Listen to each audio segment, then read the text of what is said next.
Even ہندوؤں کی کتابوں سے ڈاکٹر ذاکر نائک نے جو کلکی پرانا ہے اس سے ریفرنس دیا تھا کہ وہاں پہ بھی موجود ہے کہ بہار کے مہینے کے دوسرے عشرے کی دوسری تاریخ کو آخری کلکی جو ہے وہ پیدا ہوئے. تو as far as books are concerned اہل سنت اور اہل تشیع کی جو کتابیں ہیں نا وہ 12 ربیع الاول ہی بتاتی ہیں. لہٰذا اس تاریخ کے حوالے سے کوئی جھگڑا کرنے کی ضرورت نہیں ہے. کسی بھی صورت ربیع الاول میں جو 12 کی ڈیٹ آ رہی ہے وہ منڈے والے دن نہیں بنتی، جبکہ بخاری مسلم میں ثابت ہے کہ حضور کی ڈیتھ ہوئی ہے منڈے والے دن. تو منڈے کے دن 12 ربیع الاول آتی نہیں ہے، چاہے تینوں مہینوں کو کسی بھی اعتبار سے رکھ. پیدائش منڈے، ہجرت منڈے، وفات منڈے اور نزول قرآن منڈے. اور آپ جشن قرآن اور جشن میلاد سال کے بعد نہیں سر، ہر ویک منایا کرتے تھے منڈے کا روزہ رکھ. تو ہم معصومانہ سوال جب ان سے کرتے ہیں کہ بتائیں کہ جب مولا علی کوفہ شفٹ ہو گئے، دارالخلافہ انہوں نے کوفہ شفٹ کر دیا، اور مولا علی وہ ہیں کہ جو 3 خلفاء کے ساتھ نائب کی حیثیت سے رہے اور چوتھے نمبر پہ خود خلیفہ بنے. کوئی حدیث کوئی چھپی رہ گئی تھی تو ان تک تو پہنچ گئی. تو جو 5 سال کوفے میں مولا علی رہے، تو وہ جو 5 سال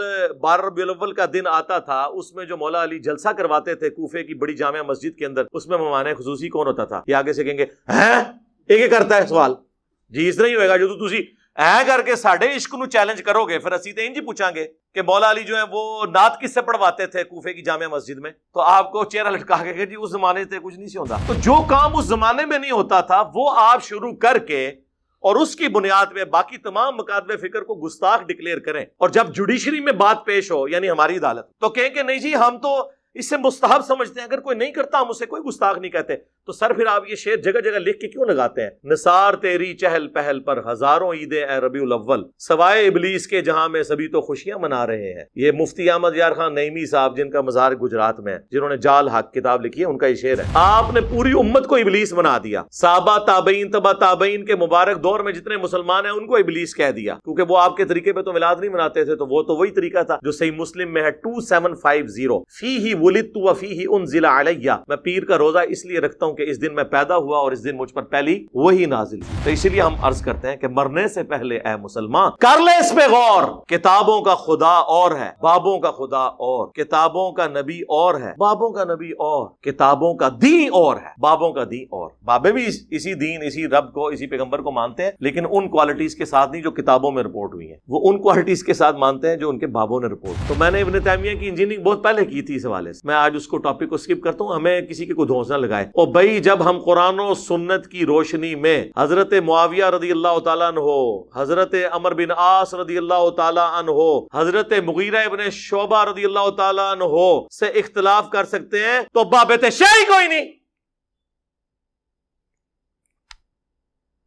چاہے وہ بابا ابن تیمیہ ہوں، چاہے بابا اعلیٰ حضرت ہوں، چاہے بابا اشرف علی تھانوی ہوں. تو اس کی پھر میں ان کو پھکی دیتا ہوں کہ دیکھیں کہ 10 محرم کا دن ہے، ایک گھر میں مجلس ہو رہی ہے، لوگ چیخو پکار کر رہے ہیں، ماتم کر رہے ہیں، اہل بیت کے مصائب کو یاد کر کے رو رہے ہیں، اور دوسرے گھر کے اندر ٹی وی چلا ہوا ہے، بلکہ اس سے بھی بڑھ کر اعلیٰ حضرت کی کتاب رد الرافضہ رکھی ہوئی ہے جس میں شیعہ کو کافر ڈکلیئر کیا گیا ہے. ایک طرف اہل بیت کے غم میں لوگ رو رہے ہیں، یہ شیعہ کا گھر ہے، یہ بریلویوں کا گھر ہے. اب بتاؤ کہ عاشق اہل بیت کون ہے؟ تو کہیں گے نہیں، عشق اہل بیت کا یہ تقاضا نہیں ہے کہ اس طرح کی بدعت کی جائے. تو سر عشق رسول کا بھی یہ تقاضا نہیں کہ اس طرح کی بدعت کی جائے. پھکی کے بغیر، اینٹی وینم الزامی جواب کے بغیر بات سمجھ نہیں آتی.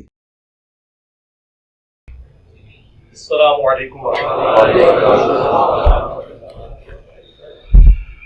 لا حول ولا قوۃ الا باللہ، حسبنا اللہ ونعم الوکیل، یا حی یا قیوم برحمتک استغیث، لا الہ الا انت سبحانک انی کنت من الظالمین. اللہم صلی علی محمد وعلی آل محمد. سب سے جو زیادہ سوال عموماً کیا جاتا ہے وہ یہ ہے کہ نبی صلی اللہ علیہ وآلہ وسلم کی پیدائش کا مبارک دن کون سا ہے؟ تو عیسوی اعتبار سے یعنی جو ہمارا اس وقت کامن ایرا چل رہا ہے، جو آج 17 اکتوبر 2021 ہے، اس سے کہتے ہیں کامن ایرا، CE یا AD بھی کہا جاتا ہے، اینو ڈومینی. ویسے عموماً لوگوں میں مشہور ہے کہ after death of Jesus Christ اس کا مطلب ہے، نہیں، وہ BC کا مطلب تو یہی ہے، بیفور کرائسٹ، یعنی حضرت عیسیٰ کی پیدائش سے پہلے. لیکن AD کا مطلب یہ نہیں ہے after death of Jesus Christ, حضرت عیسیٰ علیہ السلام کو تو زندہ اٹھایا گیا، ٹھیک ہے کرسچنز کا عقیدہ ہے، لیکن یہ اینو ڈومینی ایک لیٹن ورڈ ہے جس کا مطلب ہے ایئر آف دا لارڈ، ہمارے آقا کا سال، جس سال ہمارے آقا پیدا ہوئے. تو یہ اے ڈی جو ٹرمنالوجی ہے اسے پروموٹ کرنا چاہیے، اس کا تعلق ایک پیغمبر کے ساتھ ہے. لیکن آپ دیکھیں چونکہ اکثریت کرسچینٹی میں اب ایتھیسٹ اور سیکولر ہو چکے ہیں، انہوں نے اس کی جگہ اب نیا ورڈ شروع کر دیا، اگرچہ اسے اتنی پذیرائی نہیں ملی، لیکن وہ یوز وہ یہی کرتے ہیں. اب آپ دیکھیں ان کی خبروں میں CE کامن ایرا، یعنی پیغمبر کا کانسیپٹ ہی ختم ہو جائے. اے ڈی تو کوئی دیکھے گا نہیں یار اے ڈی کا مطلب کیا ہے، تو آئے گا جس سال حضرت عیسیٰ پیدا ہوئے، اینو ڈومینی. اس لیے ہم اسی کو پروموٹ کرتے ہیں کہ ہمیں اے ڈی کی ٹرم کو یوز کرنا چاہیے. تو اے ڈی کے اعتبار سے 571 اے ڈی اور تاریخ 22 اپریل اللہ کے محبوب صلی اللہ علیہ وآلہ وسلم کی پیدائش کا دن ہے. یعنی حضرت عیسیٰ علیہ السلام کی پیدائش کے 570 سال پورے ہونے کے بعد 571 عیسوی میں آپ صلی اللہ علیہ وآلہ وسلم کی پیدائش ہوئی،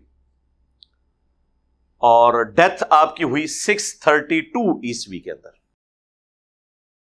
اب نبی علیہ السلام کی جب بعثت ہوئی اس وقت اس طریقے سے عرب کے لوگوں میں سن کوئی نہیں چلتے تھے، بلکہ وہ مختلف سالوں میں ہونے والے واقعات کے ریفرنس سے چیزوں کو یاد رکھا کرتے تھے کہ فلاں جو واقعہ ہوا تھا اس کے اتنے سال کے بعد یہ شخص پیدا ہوا. جس طرح ہمارے اپنے ذہن میں تو ایک بڑا مشہور واقعہ ہے جو 1992 کا سیلاب آیا تھا، بہت بڑا. تو کئی لوگ ہیں نا، ان کے جو گھر والے ہیں نا، تو وہ کہتے ہیں جی اے سیلاب والے سال پیدا ہوا سی، اور جس سال سیلاب آیا سی نا اس تو اگلے سال ہے پیدا ہوا سی. تو 1992 ہمارے یہاں پہ بھی ایک بینچ مارک کے طور پہ مانا جاتا ہے. عرب میں چلتے یہ تھا. اس اعتبار سے ابراہ کے لشکر کو جو اللہ تعالیٰ نے ہلاک کیا، جس کا ذکر سورۃ الفیل کے اندر موجود ہے، جامعہ ترمذی میں حدیث ہے کہ اللہ کے محبوب صلی اللہ علیہ وآلہ وسلم عام الفیل والے سال پیدا ہوئے. یعنی اس سال یہ بہت بڑا ایک واقعہ ہوا تھا کہ کعبے پر چڑھائی کرنے کے اگینسٹ اللہ تعالیٰ نے اسے ہلاک کیا، ابراہ کو. دلائل النبوہ امام بیہقی کی کتاب ہے، آلموسٹ 3500 اس میں احادیث ہیں. اس میں نبی علیہ السلام کی پوری بایوگرافی اس اعتبار سے موجود ہے. اس کے شروع میں آپ کو ملے گا، بلکہ 4 نمبر کے اوپر یہ حدیث ہے. حضرت انس بن مالک کے شاگرد ہیں محمد بن اسحاق المتوفى 150 ہجری. وہ کہتے ہیں کہ اللہ کے محبوب صلی اللہ علیہ وآلہ وسلم عام الفیل والے سال پیر کے دن 12 ربیع الاول کو صبح کے وقت پیدا ہوئے. یعنی یہ اہل سنت کی کتابیں یہ بتاتی ہیں، حدیث کی کتابیں. اہل تشیع کے ہاں بھی، جس طرح ہمارے ہاں صحیح بخاری ایک موسٹ اتھینٹک بک ہے احادیث کی، ان کی ہے اصول الکافی. اس میں جو 110 نمبر چیپٹر ہے وہ نبی علیہ السلام کی پیدائش سے متعلق ہے. اس میں بھی لکھا ہوا ہے کہ نبی صلی اللہ علیہ وآلہ وسلم عام الفیل والے سال 12 ربیع الاول کو منڈے کے دن پیدا ہوئے.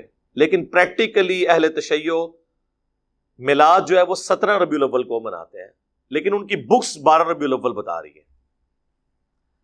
یہاں پہ بھی اہل سنت کے ہاں بریلوی مکتب کے جو لوگ ہیں وہ 12 ربیع الاول کو منا رہے ہوتے ہیں. اہل حدیث نے چونکہ منانا نہیں ہوتا تو وہ اس گیم میں ڈالے ہوئے ہیں انہیں کہ یار یہ 12 نہیں 9 ہے. اور دوسری طرف ان کے لیے اپنی بہت بڑی مصیبت ہے کہ احمد بریلوی صاحب نے فتاوی رضویہ میں 8 ربیع الاول پیدائش کا دن لکھ دیا ہے. لیکن انہوں نے کہا چونکہ اب 12 ایک ترویج پکڑ گیا ہے، لہٰذا 12 ہی چلتا رہے، ہے 8 ہے. اور اس سے بڑھ کر ان کے جو پیرانے پیر ہیں شیخ عبد القادر جیلانی، ٹھیک ہے، جن کے اوپر پورے کا پورا تصوف کا سلسلہ انہوں نے کھڑا کیا ہوا ہے، المتوفى 561 ہجری، وہ انہوں نے غنیت الطالبین میں نبی علیہ السلام کے جو پیدائش کا دن اور تاریخ بتائی ہے وہ 10 محرم بتائی ہے. یعنی جو مسلمانوں کے بچے بچے کو پتا ہے وہ چیز شیخ عبد القادر جیلانی کو نہیں پتا تھی، کیونکہ انہیں علم غیب نہیں تھا. پوری امت کو علم غیب ہے. یہ کہتے ہیں نا بزرگ جو ہیں دلوں کا حال جان لیتے ہیں. جن بزرگوں کا یہ حال ہے کہ انہیں اپنے پیغمبر کی پیدائش کا مہینہ نہیں پتا. ٹھیک ہے تاریخ میں اختلاف ہے لیکن مہینے کے اوپر تو امت کا اجماع ہے کہ ربیع الاول کا مہینہ ہے. وہ انہوں نے 10 محرم لکھ دیا. چلو تاریخ میں غلطی کھا سکتے تھے, اس میں کیوں غلطی کھا دی؟ کتنی حیران کن بات ہے. ایون ہندوؤں کی کتابوں سے ڈاکٹر ذاکر نائک نے جو کلکی پرانا ہے اس سے ریفرنس دیا تھا کہ وہاں پہ بھی موجود ہے کہ بہار کے مہینے کے دوسرے عشرے کی دوسری تاریخ کو آخری کلکی جو ہیں وہ پیدا ہوئے. تو as far as books are concerned اہل سنت اور اہل تشیع کی جو کتابیں ہیں نا وہ 12 ربیع الاول ہی بتاتی ہیں. لہذا اس تاریخ کے حوالے سے کوئی جھگڑا کرنے کی ضرورت نہیں ہے. اب بعض لوگ کہتے ہیں جی محمد بن اسحاق تابعی ہیں, انہوں نے سند پوری بیان نہیں کی ہے. تو ہمارے پاس نبی علیہ السلام کے مبارک زمانے کے سب سے قریب اگر کوئی ریفرنس ملتا ہے نا تو وہ یہی ملتا ہے. اب ابن تیمیہ تو آئے ہیں 700 سال بعد, ان کی بات مانیں یا ایک صحابی کے شاگرد کی بات مانیں جب ہمارے پاس کوئی اور دوسری چیز موجود نہ ہو. اچھا اب آ جائیں اللہ کے محبوب صلی اللہ علیہ وآلہ وسلم کی وفات کا دن کون سا ہے. وہاں پہ بھی دن پہ تو اتفاق ہے کہ منڈے ہے, کیونکہ بخاری مسلم دونوں میں موجود ہے کہ اللہ کے محبوب صلی اللہ علیہ وآلہ وسلم جب آخری دفعہ مسجد نبوی میں آئے اور سیدنا ابوبکر صدیق رضی اللہ تعالیٰ عنہ امامت فرما رہے تھے صحابہ کی, تو حجرے کا جب پردہ ہٹایا تو صحابہ کہتے ہیں کہ قریب تھا کہ ہم حضور کے دیدار شوق میں اپنی نماز توڑ دیتے, لیکن آپ نے مبارک ہاتھوں سے اشارہ کیا کہ اپنی جگہوں پہ رہو. پھر آپ اندر چلے گئے اور اسی دن صبح چاشت کے وقت نبی علیہ السلام کی وفات ہوئی. یہ بخاری میں بھی ہے, مسلم میں بھی, منڈے کا دن. مہینہ بھی ربیع الاول کا, تاریخ کوئی کنفرم نہیں ہے کہ کون سی ہے. اب بعض لوگ سوچ رہے ہوں گے ہمارے چھوٹے چھوٹے بچوں کو تاریخیں پتہ ہیں. بھائی اس زمانے میں تاریخیں اس طرح سیف نہیں کی جاتی تھی. اگر آپ کو یقین نہ آئے تو آپ کے گھر کوئی بڑا بوڑھا موجود ہے نا, اس سے ذرا اس کی تاریخ پیدائش پوچھ لیں تو اندازے سے اس زمانے میں شناختی کارڈ پہ بھی اکثر لوگوں کی اندازے سے لکھی ہوئی ہیں. کئی لوگوں کو تو پتہ ہی نہیں ہے. اگر آج سے 100 سال پہلے یہ حال تھا تو 1400 سال پہلے کیا صورتحال ہوگی. باقی ہم جو لکھتے ہیں یہ اندازے ہی ہوتے ہیں نا, ان زمانوں میں اس طرح عرب کے اندر کلچر نہیں تھا. البتہ دنوں کا اعتبار ہوتا تھا کہ منڈے کے دن, جس طرح آپ کو دلائل النبوہ میں ملے گا کہ اللہ کے محبوب صلی اللہ علیہ وآلہ وسلم منڈے کو پیدا ہوئے, منڈے والے دن آپ نے ہجرت فرمائی, منڈے والے دن آپ کی ڈیتھ ہوئی. تو منڈے کے دن کی بڑی اہمیت ہے اس اعتبار سے. لیکن تاریخیں اس طرح رپورٹ نہیں ہوئی ہیں. البتہ سب کانٹیننٹ میں اہل حدیث حضرات نے اور دیوبند نے مل جل کے بریلویوں کو قابو کرنے کے لیے مشہور کر دیا کہ یہ 12 ربیع الاول نبی علیہ السلام کی وفات کا دن ہے, تاکہ یہ منانا چھوڑ دیں. بھئی وہ تو وفات کے دن پہلے ہی عرس کی شکل میں کتنے بزرگوں کے منا رہے ہیں, اس سے تو انہوں نے باز نہیں آنا تھا. تو یہ تو انفیئر مینز والی بات ہوئی نا. انہوں نے کہا نہیں 9 ہے, انہوں نے کہا ٹھیک ہے آپ 9 کو منا لیں, ہم 12 کو منائیں گے. تو اس طرح تو مسئلہ حل نہیں ہوگا. تو اس حوالے سے جب میں خود بریلوی تھا نا, 2001 کی بات ہے, اس زمانے میں نے ایک ریسرچ پیپر لکھا تھا, وہ آج بھی میری ویب سائٹ کے اوپر رکھا ہوا ہے ahlsunnatpak.com پہ, کہ 12 ربیع الاول اللہ کے محبوب صلی اللہ علیہ وآلہ وسلم کا یوم وفات نہیں ہے. وہ آج تک رکھا ہے. بعض لوگ کہتے ہیں کیوں رکھا ہوا ہے؟ اس لیے کہ بھئی اس تحقیق کے ساتھ ہم آج تک ایگری کرتے ہیں. یہ تو نہیں ہے کہ بریلویوں کی ساری باتیں غلط ہیں اور دیوبند کی ساری باتیں غلط ہیں اور اہل حدیث کی ساری باتیں غلط ہیں اور اہل تشیع کی ساری باتیں غلط ہیں. اب تو آپ لوگوں کو پتہ چلا ہے کہ شیعہ کی کئی باتیں صحیح نکل آئی ہیں, تو باقی فرقوں کی بھی ٹھیک نکل آتی ہیں. تو اس میں نے بخاری مسلم سے ثابت کیا تھا, صحیح بخاری اور صحیح مسلم دونوں میں یہ حدیث موجود ہے جو میں نے بیان کی. نبی علیہ السلام کی وفات کا دن منڈے, مہینہ ہو گیا چلیں ربیع الاول, اور سن بھی سب کو پتہ ہے 11 ہجری ہے. اور بخاری اور مسلم میں یہ حدیث ہے کہ اللہ کے محبوب صلی اللہ علیہ وآلہ وسلم نے جو زندگی میں ایک حج کیا, وہ حج آپ نے کیا 10 ہجری کے اندر. اور جب آپ نے حج کیا تھا اس دن یوم عرفہ، صحیح بخاری اور مسلم میں آتا ہے کہ وہ جمعے کے دن تھا، یعنی 9 ذوالحجہ یوم عرفہ میدان عرفات والا، وہ نبی علیہ السلام نے جس سال حج کیا 10 ہجری میں وہ جمعے کے دن آیا تھا۔ تو ذوالحجہ کے بعد اگلا مہینہ کون سا؟ محرم، پھر سفر، اور پھر ربیع الاول، اور ربیع الاول میں آپ کی ڈیتھ ہو گئی۔ اب یہ بیچ میں جو 3 مہینے انوالو ہو رہے ہیں نا، ذوالحجہ، محرم اور سفر، یہ تینوں مہینے آپ 30 کے رکھ لیں، حالانکہ 3 30 کے نہیں ہوتے، تینوں 29 کے رکھ لیں، 2 29 1 30 یا 2 30 1 29، یہ 4 پاسبلٹیز بنتی ہیں۔ کسی بھی صورت ربیع الاول میں جو 12 کی ڈیٹ آ رہی ہے وہ منڈے والے دن نہیں بنتی، جبکہ بخاری مسلم میں ثابت ہے کہ حضور کی ڈیتھ ہوئی ہے منڈے والے دن۔ تو منڈے کے دن 12 ربیع الاول آتی نہیں ہے، چاہے تینوں مہینوں کو کسی بھی اعتبار سے رکھتے ہیں۔ تو یہ دونوں طرف کانسٹرینٹ موجود ہے۔ 10 ہجری میں 9 ذوالحجہ جمعے کے دن آئی اور ادھر وفات ہوئی منڈے کے دن، تو آپ کیلکولیشن شروع کرتے ہیں۔ تو وہ سارے ٹیبل میں نے بنائے، وہ ٹیبل مختلف علماء کے پاس گئے، سب لوگ جو ہے نا، سب سے زیادہ تو علمی اپنے آپ کو اہل حدیث سمجھتے ہیں، وہ بھی فیل ہوئے، حتیٰ کہ شیخ زبیر علی صاحب سے جب میری بعد میں ملاقات ہوئی، میں نے کہا شیخ صاحب اس زمانے کا ایک ریسرچ پیپر آپ کو بھی اہل حدیثوں نے بھجوایا تھا، تو آپ نے جواب کیوں نہیں دیا؟ کہتے ہیں جواب کہاں سے دیتا، صحیح لکھا ہوا تھا۔ تو خاموش رہنے میں ہی عافیت تھی۔ اور پھر انہوں نے اس کا پریکٹیکل ثبوت دیا۔ آپ دیکھیں جو درود شریف پہ جو کتاب ہے نا، فضل الصلاۃ علی النبی، جو پہلے 300 سال میں کتاب لکھی گئی قاضی اسماعیل رحمہ اللہ نے، 107 احادیث اور آثار ہیں درود شریف پہ، اس کے جو آخر میں جا کے نا نبی علیہ السلام کی بایوگرافی نا مختصر لکھی ہے شیخ زبیر صاحب نے، کہ آپ فلاں سن میں پیدا ہوئے، فلاں ہجری میں جو ہے وہ بدر ہوئی، اس میں احد ہوئی، آپ کی زندگی کے جو بڑے بڑے واقعات۔ اینڈ پہ جا کے انہوں نے لکھا کہ آپ کی وفات سوموار کے دن ربیع الاول میں ہوئی، تاریخ نہیں لکھی، ورنہ تو لکھ دیتے نا اہل حدیثوں کو خوش کرنے کے لیے 12 ربیع الاول، نہیں لکھا۔ ایون جو سیرت الرسول والی کتاب ہے محمد بن عبد الوہاب صاحب کے بیٹے کی، عبداللہ کی، وہ آپ کو یہاں سے باہر سے مل بھی جائے گی، ہم نے PDF بھی اس کا رکھا ہوا ہے، اس میں بھی آپ دیکھیں تو انہوں نے محمد بن اسحاق کا وہ قول نقل کیا ہوا ہے۔ امام المغازی ہیں، سیرت ابن اسحاق دنیا میں پہلی سیرت کی باقاعدہ کتاب ہے، اور یہ امام ابن اسحاق جو تھے المتوفا 150 ہجری، جو انس ابن مالک کے شاگرد ہیں، ان سے بڑا ان کے زمانے میں جیوز اور کرسچن میں بھی کوئی تاریخ کا، ہسٹری کا اسکالر نہیں تھا۔ سیرت ابن اسحاق مشہور ہے، اردو میں آ چکی ہے، اسی کی تلخیص کی تھی 100 سال بعد آلموسٹ امام ابن ہشام المتوفا 232 ہجری نے، سیرت ابن ہشام، اور پھر اسی کو بعد میں مختصر کیا محمد بن عبد الوہاب صاحب کے بیٹے نے، عبداللہ بن محمد بن عبد الوہاب، وہ ایک جلد میں، جس میں نے آپ کو جنگ جمل صفین اور نہروان کے حوالے سے بھی جو ان کا موقف ہے وہ بتایا تھا۔ وہ کلپ میرا یوٹیوب کے اوپر موجود ہے، محمد بن عبد الوہاب شیعہ۔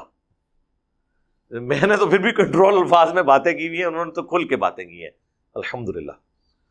اس میں بھی آپ کو یہ ملے گا۔ تو نبی علیہ السلام کی وفات کا دن منڈے، مہینہ ربیع الاول، تاریخ کوئی کنفرم نہیں ہے کہ کون سی تاریخ۔ یہ زیادہ بڑی جو چیزیں پوچھی جاتی ہیں۔ اس کے بعد وہ کہتے ہیں، دیکھیں جی قرآن پاک میں اللہ تعالیٰ نے فرمایا قُلْ بِفَضْلِ اللَّهِ وَبِرَحْمَتِهِ فَبِذَلِكَ فَلْيَفْرَحُوا، اے نبی تم فرماؤ کہ اللہ کے فضل اور رحمت ملنے کے اوپر خوشیاں منایا کرو، یہ اس سے بہتر ہے جو تم دنیا کا مال جمع کرتے ہو۔ تو وہ کہتے ہیں اس کے تحت نبی علیہ السلام کی پیدائش کے اوپر ہمیں خوشی منانی چاہیے، کیونکہ اللہ تعالیٰ نے سورہ آل عمران میں فرمایا ہے لَقَدْ مَنَّ اللَّهُ عَلَى الْمُؤْمِنِينَ إِذْ بَعَثَ فِيهِمْ رَسُولًا، بے شک اللہ کا احسان ہے مومنین پر کہ انہی میں سے ایک رسول کو مبعوث کیا، جو اللہ کی آیات ان پر تلاوت کرتے ہیں، ان کا تزکیہ کرتے ہیں، اور انہیں کتاب و حکمت کی تعلیم دیتے ہیں، اور اس سے پہلے یہ کھلی گمراہی میں تھے۔ پھر وَمَا أَرْسَلْنَاكَ إِلَّا رَحْمَةً لِّلْعَالَمِينَ، نبی علیہ السلام کو اللہ تعالیٰ نے سارے جہان والوں کے لیے رحمت بنا کر بھیجا۔ تو وہ کہتے ہیں کہ جی دیکھیں، جب اللہ تعالیٰ کہہ رہا ہے کہ میرا فضل اور رحمت ملے، اور ایسا فضل جس پہ اللہ احسان جتا رہا ہے مومنین پر، تو اس کے ملنے پہ خوشی کرنی چاہیے. بالکل ٹھیک ہے. لیکن اگر یہ آپ آیت کا کانٹیکسٹ پڑھیں تو یہ اسپیسیفکلی قرآن کے بارے میں ہے. اسے آپ ایکسٹراپولیٹ کر سکتے ہیں نبی الاسلام کی ذات کے بارے میں بھی، لیکن اس کا سٹارٹ یوں ہوتا ہے، قد جاءتکم موعظۃ من ربکم، بے شک تمہارے پاس تمہارے رب کی طرف سے ایک واضح و نصیحت والی چیز آ گئی، اور ہدایت اور رحمت مومنین کے لیے، یعنی قرآن. اور پھر آتا ہے قل بفضل اللہ وبرحمتہ، یعنی قرآن کے ملنے پر خوشیاں مناؤ. تو جشن قرآن تو کوئی نہیں ہوتا. آج تک آپ نے سنا ہے جشن قرآن سال کے بعد منایا جاتا ہو؟ ہاں، جشن قرآن کی بجائے یہ کہا جاتا ہے قرآن حدیث ڈائریکٹ نہیں پڑھنا، گمراہ ہو جاؤ گے. یہ جشن ہو رہا ہوتا ہے. تو جشن قرآن بھی منائے، جشن میلاد بھی منائے، لیکن اس طریقے پر جو اللہ کے محبوب صلی اللہ علیہ وآلہ وسلم نے تعلیم فرمایا، جو صحیح مسلم میں حدیث ہے 2750، جو مشکات میں بھی موجود ہے نفلی روزوں والے چیپٹر کے اندر. اللہ کے محبوب صلی اللہ علیہ وآلہ وسلم ہر منڈے کا روزہ رکھا کرتے تھے، پیر کے دن. تو صحابہ کرام علیہم رضوان نے پوچھا کہ اے اللہ کے نبی علیہ السلام، آپ یہ روزہ کیوں رکھتے ہیں؟ تو آپ نے فرمایا فیہ ولدت وفیہ انزل علی، اس دن میں پیدا ہوا اور اس دن مجھ پر پہلی دفعہ وحی نازل ہوئی. یعنی وحی کا نزول بھی منڈے کو ہوا. یعنی منڈے کا دن اللہ کے محبوب صلی اللہ علیہ وآلہ وسلم کی مبارک زندگی میں بڑا اہم ہے. پیدائش منڈے، ہجرت منڈے، وفات منڈے، اور نزول قرآن منڈے. اور آپ جشن قرآن اور جشن میلاد سال کے بعد نہیں سر، ہر ویک منایا کرتے تھے منڈے کا روزہ رکھ کے. ایک اور حدیث بھی ہے صحیح مسلم کی کہ نبی علیہ السلام ہر منڈے اور جمعرات کو روزہ رکھتے تھے، اور فرمایا کہ ان 2 دنوں میں اللہ کے حضور نامہ اعمال پیش ہوتے ہیں. میری خواہش ہے کہ میرا نامہ اعمال جب اللہ کے حضور پیش ہو تو میں روزے کی حالت سے ہوں. وہ الگ سے حدیث ہے، اور یہ منڈے کے حوالے سے الگ سے حدیث موجود ہے. تو جشن میلاد منانے کا طریقہ بتا دیا. بعض لوگ کہتے ہیں جی ہم اس پر قیاس کرتے ہوئے 12 ربیع الاول کا روزہ رکھ لیں، جس طرح ہمارے یہ دعوت اسلامی والے جن کی پہلے سبز پکڑی تھی اور اب سفید ہو گئی ہے. تو یہ لوگ 12 ربیع الاول کو روزہ رکھتے ہیں باقاعدہ طور پہ نا، اور قیاس کرتے ہیں. اب یہ قیاس بڑی دور کا ہے، ہم فتویٰ کو نہیں لگاتے، لیکن کم از کم باقیوں سے یہ بہتر ہے. باقی جو ایکٹیویٹیز پرفارم کر رہے ہیں نا، یہ آپ کو جو ڈول ڈمکے نظر آتے ہیں، عجیب و غریب قسم کی حرکات کرتے ہوئے لوگ، وہ دعوت اسلامی کے لوگ نہیں ہوتے. ایٹ لیسٹ ان کے اندر اتنا ہے کہ انہوں نے ایک خاص لمٹ کو کراس نہیں کرنا. تو وہ ایون آپ دیکھیں اتنی گرمیوں میں بھی ربیع الاول آیا ہوتا ہے، کئی بیچارے بے ہوش بھی ہو جاتے ہیں، روزہ رکھا ہوتا ہے انہوں نے، جلوس میں بھی وہ جا رہے ہوتے ہیں. باقی یہ ماڈل بنانا، ماڈلز کے آگے کھڑے ہو کے دعائیں کرنا، پھر ان ماڈلز کو دیکھنے کے لیے مرد و عورت کا اختلاط ہونا، اس کو تو خود بریلوی مکتب کے لوگ، بڑے علماء ناپسند کرتے ہیں. الیاس قادری صاحب تو بہت زیادہ مخالفت اس کی کرتے ہیں. لیکن چونکہ اب یہ کلچر ہے، بن چکا ہے، اب اس کے اوپر آپ کوئی قدغن لگانا بڑا مشکل کام ہے. تو وہ 12 ربیع الاول کا روزہ رکھتے ہیں، ان کو بھی میں کہتا ہوں بجائے 12 ربیع الاول کا روزہ رکھنے کے آپ منڈے کا روزہ رکھیں. آج 10 ربیع الاول ہے، کل 11 ربیع الاول منڈے کے دن آ رہی ہے، تو آپ منڈے کا روزہ رکھیں. چلیں اگر ہر مہینے نہیں رکھ سکتے، ہر ویک نہیں رکھ سکتے، سال میں ایک دفعہ رکھ لیں، تو اس سنت پہ عمل کر لیں. اکثر لوگ کہتے ہیں جی اب ہم کیا کریں، پھر کس طریقے سے میلاد منائیں؟ تو ایسے میلاد منائیں. تو یہ سنت طریقہ ہو گیا. اب رہ گیا مروجہ جو طریقہ ہے، جلوس، جھنڈیاں، لائٹنگ، اور وہ عربیوں والے لباس پہنے ہوتے ہیں، لکڑی کی تلواریں اٹھائی ہوتی ہیں. آپ پنڈی میں تو چلے جائیں تو وہاں تو آپ کو ایسا ایسا رنگ نظر آئے گا. تو اب یہ ساری کی ساری چیزیں ان کو بھی پتہ ہے کہ اللہ کے محبوب صلی اللہ علیہ وآلہ وسلم اور خلفائے راشدین کے زمانے میں نہیں تھی.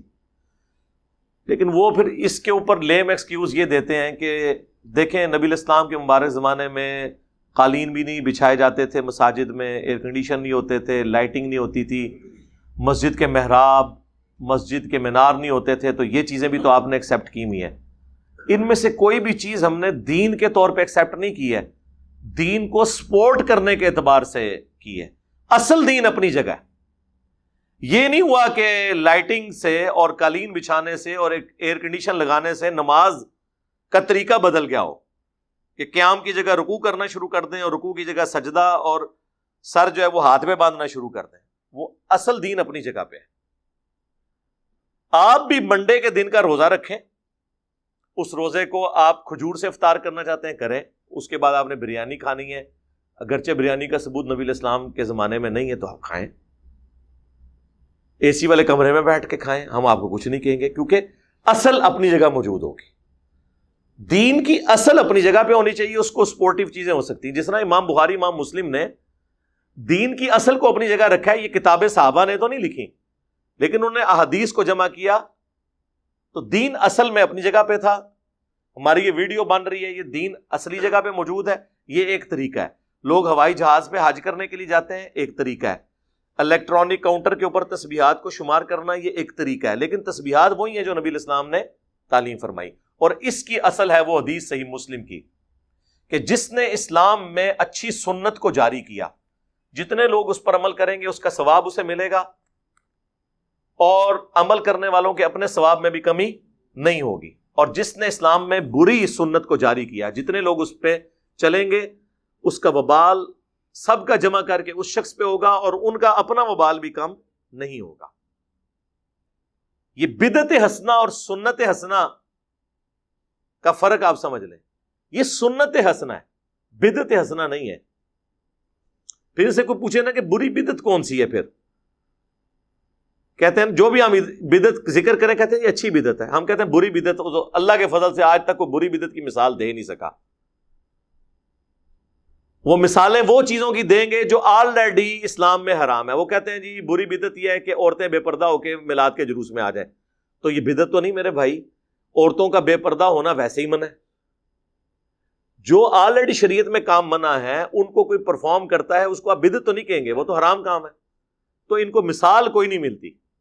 بھائی بخاری مسلم میں واضح حدیث ہے, من احدث فی امرنا ھذا فہو رد, جس نے ہمارے دین جو ہم نے تعلیم کیا ہے اس میں کوئی چیز خود سے داخل کر دی وہ مردود ہے. پھر اکثر آپ کو کہیں گے منع کدھر ہے؟ جی منع ہے, صحیح مسلم میں 2005 نمبر حدیث ہے. اللہ کے محبوب صلی اللہ علیہ وآلہ وسلم جب بھی تقریر کرتے آپ کی آنکھیں سرخ ہو جاتی, آواز بلند ہو جاتی, غصے میں اضافہ ہو جاتا, جیسے کوئی جرنیل اپنی فوج کو تیار کر رہا ہو. یعنی جس سٹائل میں گفتگو کرتا ہوں, کہتے ہیں غامدی صاحب کی طرح بولا کریں, تو وہ غامدی صاحب کی سنت ہے. میں تو اس شخص کی سنت پہ چلتا ہوں جس کی قبر مدینے میں ہے. مسلم شریف ہے سر, مولانا شریف نہیں. آنکھیں سرخ ہو جاتی, آواز بلند ہو جاتی, غصے میں اضافہ ہو جاتا, گویا کہ ایک جرنیل اپنی فوج کو تیار کر رہا ہو. تو مڑ مڑ کرنے سے دنیا میں چینج نہیں آئی ہے. مڑ مڑتے 1200 سال تو لوگ کر رہے سن. ایک انجینئر کیا آیا ہے, ساری تبدیلی آئی ہے. اس کی وجہ یہ ہے کہ یہ سنت سٹائل ہے اس طریقے سے گفتگو کرنا. ٹھیک ہو گیا؟ تو اس میں نبی علیہ السلام فرماتے اما بعد فإن خیر الحدیث کتاب اللہ وخیر الہدی ہدی محمد صلی اللہ علیہ وآلہ وسلم وشر الامور محدثاتها وکل محدثۃ بدعہ وکل بدعۃ ضلالہ وکل ضلالۃ فی النار. آگاہ ہو جاؤ, سب سے بہترین کلام اللہ کی کتاب ہے, سب سے ہدایت یافتہ راستہ محمد صلی اللہ علیہ وآلہ وسلم کا ہے. بدترین کام وہ ہیں جو دین کے اندر نئے داخل کر دیے جاتے ہیں. وہ تمام کام بدعتیں ہیں, تمام بدعتیں گمراہیاں ہیں, اور تمام گمراہیاں جہنم میں لے جانے والی. کچھ الفاظ سنن نسائی میں اور جامع ترمذی میں, مین سٹرکچر اس کی صحیح مسلم میں. منع کی طرح, جی منع ہے کہ جو آپ کام خود داخل کریں گے منع ہے. وہ کہتے ہیں جی بتائیں کہ جی یہ چیز نبی علیہ السلام نے حکم کہاں دیا ہے رفع الیدین کا؟ جی دیا حکم, صحیح بخاری میں حدیث ہے, صلو کما رأیتمونی اصلی, نماز اس طرح پڑھو جس طرح مجھے نماز پڑھتے ہوئے دیکھتے ہو. اور اس حدیث کے راوی ہیں مالک بن حویرث, اور وہ خود حدیث میں بخاری اور مسلم میں رفع الیدین کے ساتھ طریقہ سکھا رہے ہیں. اب مجھے بتائیں, جب جنرل بات ہو رہی ہے, صحیح مسلم میں حدیث ہے اللہ تعالیٰ نے مجھے جوامع کلمات کے ساتھ مبعوث کیا ہے. اب آپ نے ایک ایک چیز تو نہیں کہنی کہ میں حکم دیتا ہوں یہ کرو, پھر میں حکم دیتا ہوں یہ کرو. آپ نے جنرل کہہ دیا, جس طرح میں نماز پڑھتا ہوں اس طرح نماز پڑھو. اور جو صحابی یہ روایت کر رہا ہے وہ نماز پڑھنے کا طریقہ بتا رہا ہے, تو ہر چیز وہ فنکشن سب کے اوپر اپلائی ہو گیا. یہاں پہ بھی جب آپ نے فرمایا کہ جو کام بھی دین میں داخل کیا گیا وہ بدعت ہوگی, تو سنت حسنہ وہ جائز ہے, میں نے بتایا. صحیح بخاری بدعت حسنہ نہیں سنت حسنہ، اور اس کی اصل وہ صحیح مسلم کی حدیث کہ جس نے اسلام میں اچھی سنت کو جاری کیا. وہ پوری حدیث نہیں پڑھتے، اس میں ہے کہ نبی علیہ السلام کے پاس کچھ غریب اصحاب آئے، ان کی غربت دیکھ کے نبی علیہ السلام کے چہرے پر ناگواری کے آثار آئے، آپ بڑے غمگین ہوئے، آپ نے مسجد میں ممبر لگوا کر خطبہ دیا، اور پھر آپ علیہ السلام نے انفاق فی سبیل اللہ سے متعلق آیات تلاوت کی، اور پھر کہا کہ اپنے آپ کو بچا لو جہنم کی آگ سے، خواہ ایک کھجور ہی صدقہ کرو. اور اس ترغیب دلانے پر لوگ اپنے اپنے گھروں کو گئے.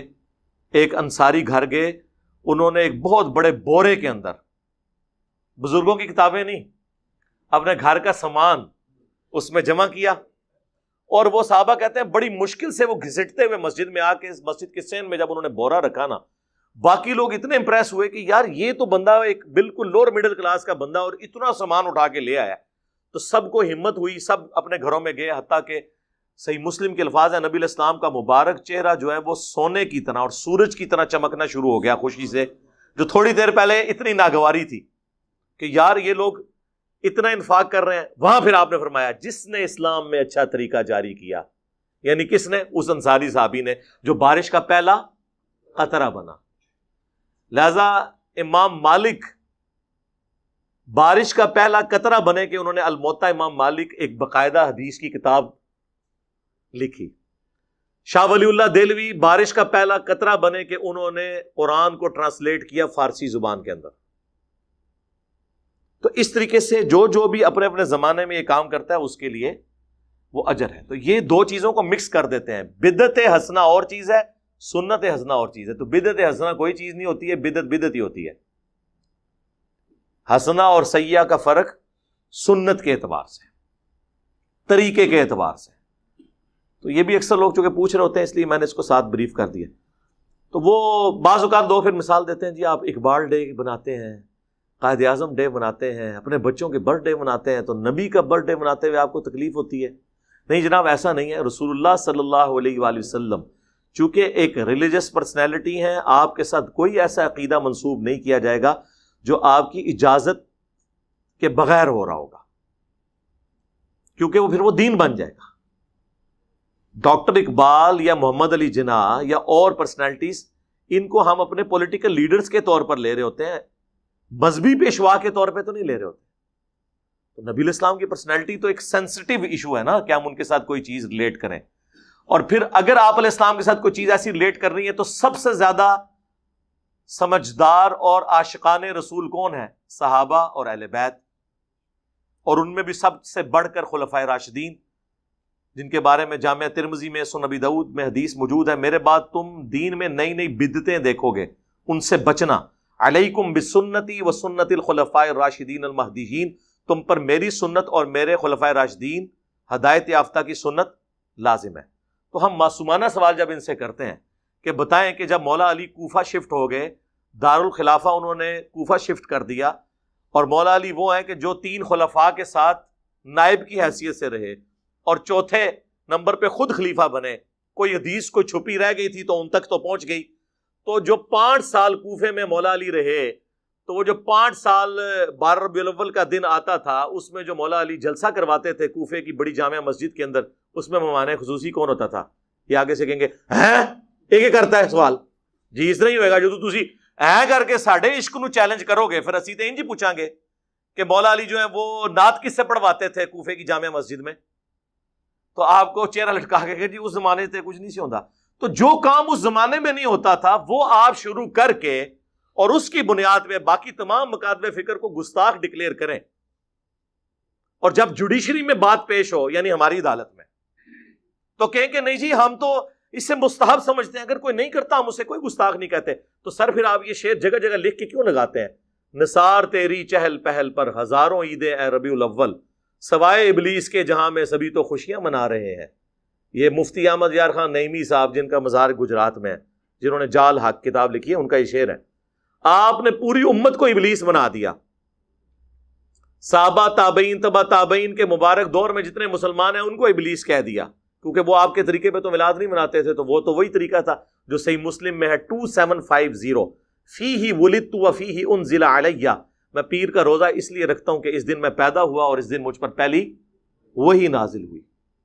تو بتائیں پھر مولا علی نے کس طریقے سے میلاد منایا ہے؟ پھر آپ کو یہ ڈھیلا سا منہ بنا کے بتائیں گے کہ جی ہاں جی وہ اعلیٰ حضرت نے بھی فتاوی رضویہ میں لکھا ہے، ہمارے بزرگ بھی بتاتے ہیں کہ ایک ایوبی بادشاہ تھے، اہل سنت تھے. یہ اہل حدیث جو کہتے ہیں نا شیعہ نے شروع کروایا، شیعہ نے نہیں شروع کیا. آپ گوگل میں بھی جا کے لکھیں تو پوری ہسٹری اس کی آ جائے گی آپ کو ویکیپیڈیا کے اندر. یہ ایک سنی بادشاہ تھے، الملک المظفر. ایوبی سلطنت جو چلی تھی نا، اب تو ارطغرل ڈرامے میں آپ کو پتہ چل گیا ہوگا ایوبی اور عثمانی وہ والے فرق وہ بھی اس میں بتا رہے ہیں. ایوبی سلطنت کے یہ ایک تھے بادشاہ، 630 ہجری میں فوت ہوئے ہیں اور عیسوی اعتبار سے 1033 عیسوی.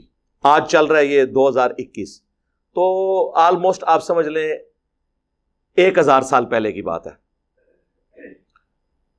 تو انہوں نے 604 ہجری کے اندر پہلی دفعہ ان کو کسی نے، ظاہر ہے جی جب آپ کو کرنے کو کوئی کام نہ ہو تو پھر کوئی نہ کچھ چیز سوچتی ہے، تو انہوں نے 12 ربیع الاول کے دن علماء کو جمع کیا اور محفل نعت اور وہ جو صوفیاء کا وہ طریقہ ارطغرل ڈرامے میں آپ دیکھ رہے ہیں، وہ ناچ کود کے جو وہ ذکر کرتے ہیں وہ، اور جناب کھانے اور پکوان بڑے پکوا کے تو علماء کا اکرام مسلم کیا. تو ظاہر اب علماء نے کہا کہ لو جی سال بعد یہ بھی روٹی ہماری کھل گئی. تو ان میں سے ایک مولوی نے ایک کتاب لکھ دی میلاد کے ثبوت پہ، یعنی کام وہ اس زمانے میں شروع ہوا اور اس میں ثبوت پہ آ گئی. اچھا اب وہ شروع ہو گیا، ظاہر ہے اس زمانے میں تو نیا کام تھا، لوگ مخالفت کرتے تھے، لیکن آج تو 1000 سال پرانا ہو چکا ہے. تو یہ کہتے ہیں پرانے بزرگوں کو انجینئر برا کہتا ہے. میں پرانوں کو نہیں برا کہتا، میں درمیانوں کو کہتا ہوں. آج سے 1000 سال پہلے پرانا کیسے ہو گیا؟ 1000 سال بعد تو میں بھی پرانا ہو جاؤں گا. درمیانے ہیں. پرانے وہ ہیں جو صحابہ، تابعین، تبع تابعین، اہل بیت، وہ پہلے 300 سال جو بخاری مسلم میں حدیث ہے سب سے بہتر زمانہ میرا، پھر صحابہ کا، پھر تابعین کا، پھر تبع تابعین کا. اس کے بعد جھوٹے لوگ پیدا ہوں گے جو جھوٹی گواہیاں دیں گے، امانت میں خیانت کریں گے اور موٹاپے کو پسند کریں گے.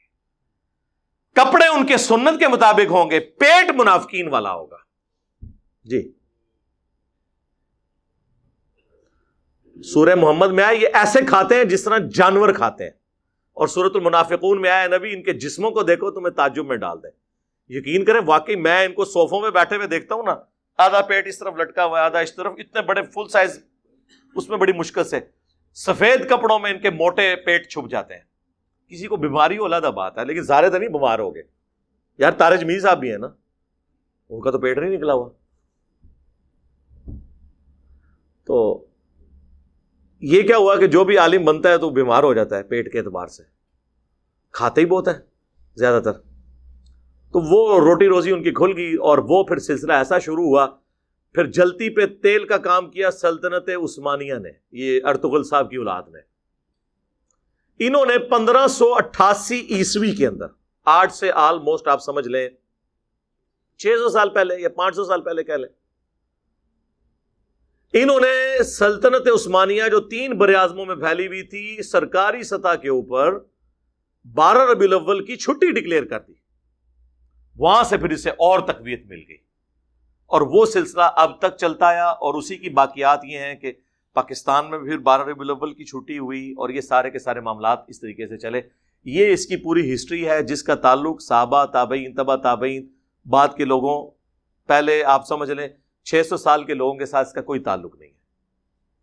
اور یہ 7ویں صدی جو ہے نا، یہ مسلمانوں کے اوپر افتاد بن کے ٹوٹی ہے. گنبد خضرا بھی 7ویں صدی ہجری میں رکھا گیا اور یہ خود اعلیٰ حضرت بھی لکھ رہے ہیں. بلکہ آپ کو وفا ایک کتاب ہے علامہ سمودی المتوفا 911 ہجری کی، جو تاریخ مدینہ پہ دنیا میں اتھینٹک ترین بک مانی جاتی ہے. اردو ترجمہ اس کا ہو چکا ہے. پوری اسلامک ہسٹری ہے مدینے کی، صرف مدینہ شریف کی. 400-500 صفحوں پہ وہ کتاب ہے.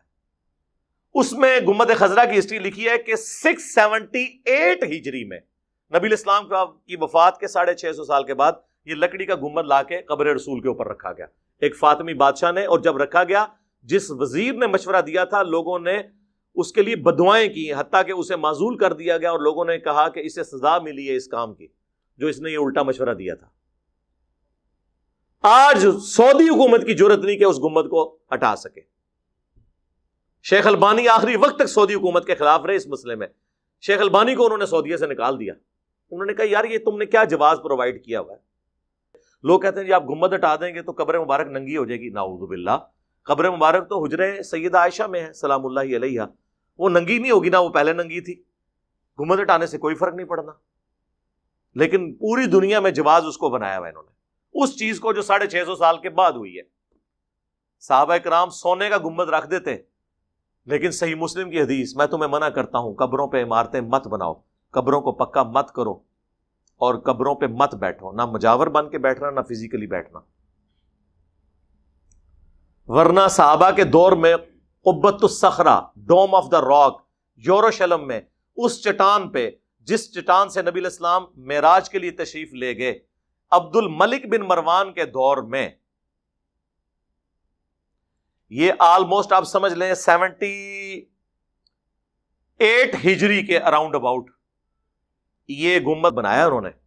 اتنا بڑا گنبد, گنبد خضرا تو اس کے مقابلے میں بہت چھوٹا ہے. گنبد بنانے کی ٹیکنالوجی تو قبل از مسیح ہے. یہ آیا صوفیہ جو استنبول میں اب انہوں نے کھولا ہے, یہ نبی الاسلام کی پیدائش سے پہلے کا بنا ہوا ہے. تو ذرا اس کا گنبد دیکھیں, گنبد خضرا جیسے درجنوں گنبد ہوں, اس سے بڑا اس کا ایک ڈوم ہے. اور جب دنیا کی سپر پاور حضرت عمر کے زمانے میں مسلمان بن چکے تھے تو ایک گنبد حضور کی قبر مبارک پہ کیوں نہیں رکھ دیا؟ ان کو پتا تھا یہ منع ہے. یہ ہے کتابوں کا دین.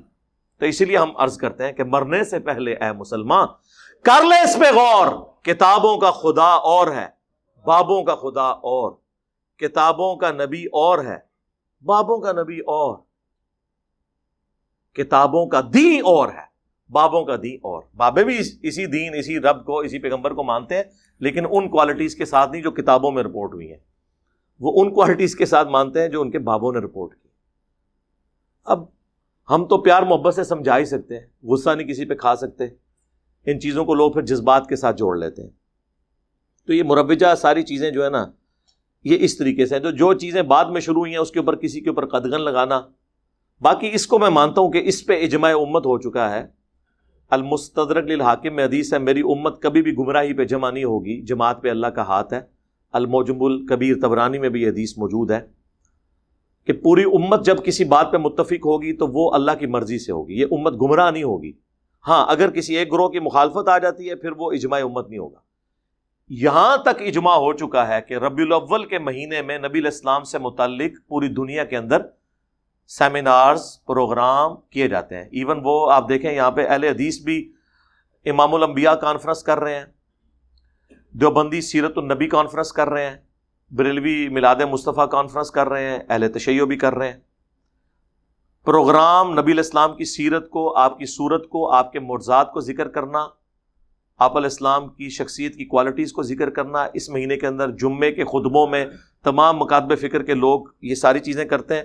یہ بالکل درست ہے, یہاں تک اجماع ہے. باقی یہ جو ایگزیکٹلی 12 ربیع الاول کے دن کو ٹارگٹ کر کے جھنڈیاں, جلوس, لائٹنگ, اس اعتبار سے جو کچھ کیا جا رہا ہے نا, اس کے اوپر کوئی اجماع نہیں ہوا. بس میں اشارے سے ہی بات کر سکتا ہوں تاکہ آپ کو بات سمجھ آ جائے. اس کے اوپر پھر وہ یہ بھی کہتے ہیں جی قرآن میں اما بنعمت ربک فحدث, پس اپنے رب کی نعمتوں کا خوب چرچا کرو. وہ کہتے ہیں جی چرچا تو سڑکیں بند کیے بغیر ہوگا ہی نہیں, بدواواں ملن گے تو چرچا نہیں ہوئے گا. جب لوگ جو ہیں وہ ہاسپٹل جانے سے رہ جائیں گے. میں تو 10 محرم کا جلوس ہو, 12 ربیع الاول کا جلوس ہو, یا دیوبندیوں کا 1 محرم کا جلوس ہو, میں کسی بھی جلوس کے حق میں نہیں ہوں سوائے کنٹرول انوائرمنٹ میں کسی میدان کے اندر, کسی گراؤنڈ کے اندر کوئی چھوٹا موٹا پروگرام کر لیں. کیوں آپ لوگوں کو تکلیف میں ڈال رہے ہیں؟ کیا امیج آپ دے رہے ہیں پوری دنیا میں اسلام کا اس طریقے سے؟ اب آپ دیکھ لیں, ہم نے شکر کیا تھا یار افغانستان کے اندر کوئی صورتحال بہتر ہوئی ہے. آپ دیکھ لیں ان 10 دنوں کے اندر 2 شیعہ مساجد کے اوپر خودکش حملے ہو کر کتنے لوگ شہید کر دیے. میں سوچ, اور مارنے والے بھی مسلمان, مرنے والے بھی مسلمان, مرنے والوں کی حفاظت کرنے والے حکومت میں بیٹھے ہوئے طالبان وہ بھی مسلمان. اس صورتحال کے اندر کسی گورے کا دماغ خراب ہے کہ وہ اسلام میں آ جائے, تو کہے گا بھائی سکون نال بیٹھا ہے, بیٹھا رہنے دو. یہاں پہ بھی آپ دیکھ لیں عشق رسول کے نام کے اوپر لوگوں کی گاڑیاں جلائیں گے. آج تک کوئی عاشق رسول مجھے نہیں ملا جو لبیک یا رسول اللہ کا نعرہ لگائے اس کے بعد اپنے موٹر سائیکل کی ٹینکی کھول کے اس میں وہ تیلی ڈال دے. اور کریو نا اے کام نہ کرنا, آگ لانی ہوئی نا ٹینکی نہ کھولنا, سائڈ تو لانا, کیونکہ وہ اگر اس کے اوپر آپ رکھیں گے تو بم بن کے پھٹے گا, تجھے بھی نہیں بچو گے, خود بھی جنت ہی پہنچ جاؤ گے. اپنی گاڑی اور اپنے موٹر بائک کو تو جلا کے آج تک کسی نے عشق رسول کا اظہار نہیں کیا.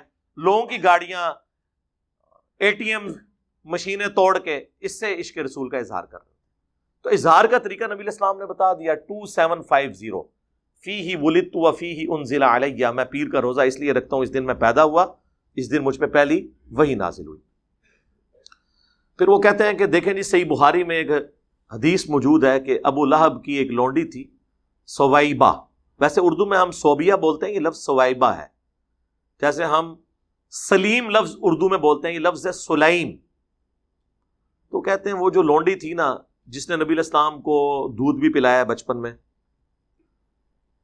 تو صحیح بخاری میں آتا ہے کہ ابو لہب کے مرنے کے بعد اس کے خاندان والوں میں سے کسی نے خواب میں دیکھا کہ تیری کیا حالت ہے. تو وہ کہنے لگا کہ میں بڑی تکلیف میں ہوں, البتہ جب منڈے کا دن آتا ہے نا تو مجھے اپنی اس انگلی کے ذریعے مشروب پلایا جاتا ہے, کیونکہ اس انگلی سے میں نے اپنی لونڈی کو آزاد کیا تھا سویبہ کو نبی علیہ السلام کی پیدائش کی خوشی میں, اور اس کا بینیفٹ مجھے مرنے کے بعد ملتا ہے. یہ خواب امام بخاری نے نقل کیا. اگرچہ یہ بے سند ہے لیکن ہم اس بحث میں پڑھتے ہی نہیں, ہم کہتے ہیں اس کو ٹھیک بھی مان لیں. ابو لہب نے نبی علیہ السلام کی خوشی پیغمبر کی حیثیت سے نہیں منائی تھی, اپنے بھتیجے کی حیثیت سے, چونکہ آپ کی شخصیت بہت بڑی ہے, اس کو مرنے کے بعد تھوڑا بہت بینیفٹ مل گیا. لیکن کیا اس حدیث کی بنیاد پہ صحابہ کرام, خلفائے راشدین, خود نبی علیہ السلام, کیا آپ ہر سال اپنی پیدائش کے دن لونڈیاں آزاد کرتے تھے, یا لنگر پکوا کے تقسیم کرتے تھے, یا جلوس یا جھنڈے کرتے تھے؟ تو پھر مسئلہ حل ہوگا. جب تک آپ اس کو اس طریقے سے بیان نہیں کریں گے, ایک واقعہ ہے, اس سے پوری ڈاکٹرن کھڑی نہیں ہو جاتی. وہ کہتے ہیں نہیں جی, ایک ملتا ہے نا سنن کبریٰ البیہقی کے اندر اور طبرانی کی المعجم کے اندر, کہ نبی علیہ السلام نے اپنی پیدائش کی خوشی میں بکری ذبح کی اور اس کا کھانا بنا کر صحابہ کرام کو کھلایا. ہم کہتے ہیں میرے بھائی ایسی کوئی حدیث نہیں ہے. اس حدیث میں تو یہ ہے کہ نبی علیہ السلام نے اپنا عقیقہ خود کیا تھا, وہ عقیقہ تھا, ورنہ اگر آپ علیہ السلام نے کیا ہوتا تو یوں رپورٹ ہوتا کہ ہر سال آپ اپنی پیدائش کے موقع کے اوپر یوں لنگر پکا کر تقسیم کیا کرتے تھے. تو ایسی تو کوئی بات نہیں ملتی. آؤٹ آف کانٹیکسٹ چیزوں کو کوٹ مت کریں.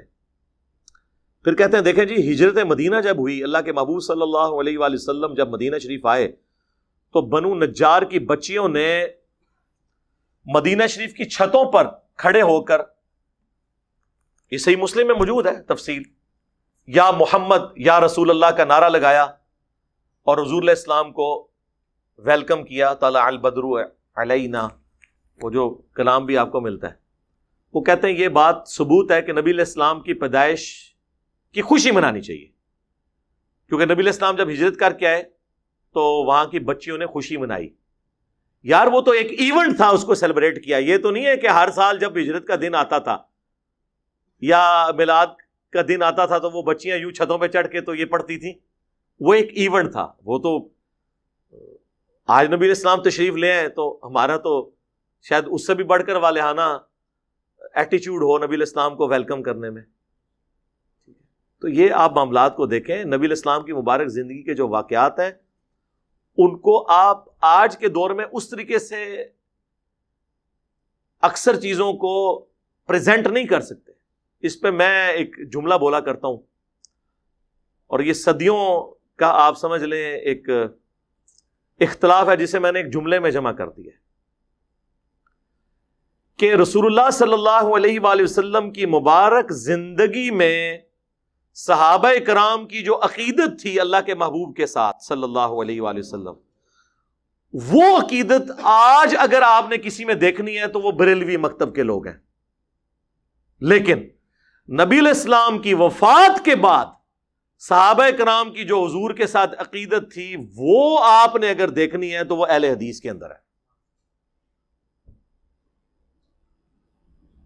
جی بخاری مسلم میں حدیث ہے کہ نبی علیہ السلام کا مبارک پسینہ صحابہ کرام خوشبو کے طور پہ استعمال کرتے تھے. بالکل ٹھیک ہے سر، آج تو ہم پسینہ نہیں لے سکتے اور نہ اس پہ قیاس کر کے قبر رسول کی مٹی اکھاڑ سکتے ہیں. کیا صحابہ نے اکھاڑی؟ جی بخاری میں آتا ہے نبی علیہ السلام نے وضو کیا، وضو کا جو پانی ہے صلح حدیبیہ کے موقع پر صحابہ کرام نے لے کے اپنے جسموں پہ ملا، اور جس کو نہیں ملتا تھا وہ دوسرے سے لے کے جسم پہ ملتا تھا. تو یار وضو کا پانی تو آج اویلیبل نہیں ہے. اگر آپ کہیں کہ اب ہم آپ کے بزرگوں کے پسینوں والے ٹیشو پیپر منہ میں ڈالنا شروع کر دیں، جس طرح وہ 2014 کے دھرنوں میں ڈاکٹر طاہر القادری صاحب اپنا پسینہ پوچھ پوچھ کے مریدین میں بانٹ رہے تھے، اور الیاس قادری صاحب ٹی وی میں آپ دیکھ لیں کہ وہ ساری اور افطاری میں وہ جو بوٹیاں کھاتے تھے اس کی ہڈیاں مریدین میں تقسیم کرتے تھے. اب یہ تو ہم نہیں کر سکتے میرے بھائی.